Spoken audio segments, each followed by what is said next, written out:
गोंदियाच्या साईटोला इथल्या जिल्हा परिषद शाळेच्या जीर्ण इमारतीला पालकांनी आज कुलूप ठोकलंय। इमारत दुरुस्त होत नाही आणि नवीन इमारतीचा प्रस्ताव जोपर्यंत पाठवला जात नाही तोपर्यंत आपल्या पाल्यांना शाळेच्या पटांगणामध्ये मंडप टाकून शिक्षण देऊ अशी भूमिका पालकांनी घेतली आहे। या जीर्ण इमारतीच्या इथून आढावा घेतलाय आमच्या प्रतिनिधींनी।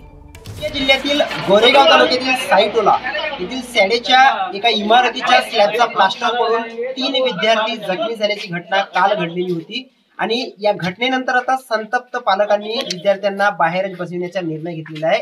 मी सध्या त्याच इमारतीमध्ये आपण बघू शकता ही जी इमारत आहे यामध्ये काल दुपारच्या सुमारास ह्या स्लॅबचा प्लास्टर कोसळल्याने 3 विद्यार्थी जखमी झालेले होते। गोंदिया जिल्ह्यातील गोरेगाव तालुक्यातील साईटोला येथील ही जिल्हा परिषदेची प्राथमिक शाळा आहे। यामध्ये एकूण 16 विद्यार्थी आहेत, 4 वर्ग आहेत। 4 वर्ग जरी असले तरी हे 4ही विद्यार्थ्यांना बसण्याकरिता एकच इमारत आहे आणि आता ती इमारत देखील जीर्ण झाली असल्याने पालकांसमोर मोठा प्रश्न उभा झाला आहे की आपल्या विद्यार्थ्यांना बसवायचं कुठं। त्यामुळे आज संतप्त पालकांनी शाळेला कुलूप ठोकण्याचा निर्णय घेतला आणि त्यानंतर आता प्रशासन खडबडून जागा झाला असून जोपर्यंत इमारतीची दुरुस्ती होणार नाही तोपर्यंत आमचे पाल्य या इमारतीत बसणार नाही असा पवित्रा पालकांनी घेतलेला आहे। देवेंद्र रहांगडारे, एबीपी माझा, गोंदिया। तर या घटनेच्या संदर्भात पालकांनी नेमकं काय म्हटलंय त्यांची प्रतिक्रिया सुद्धा बघूया।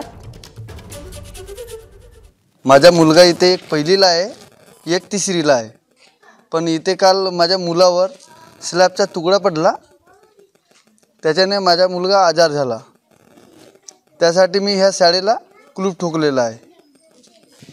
जोपर्यंत दुरुस्ती होणार नाही तोपर्यंत आमचे मुलं ह्या इथे त्रिपालचा तंबू लावण्याचा प्रयत्न केलेला आहे मी न तिथे शिकवायचा हे ठरविले।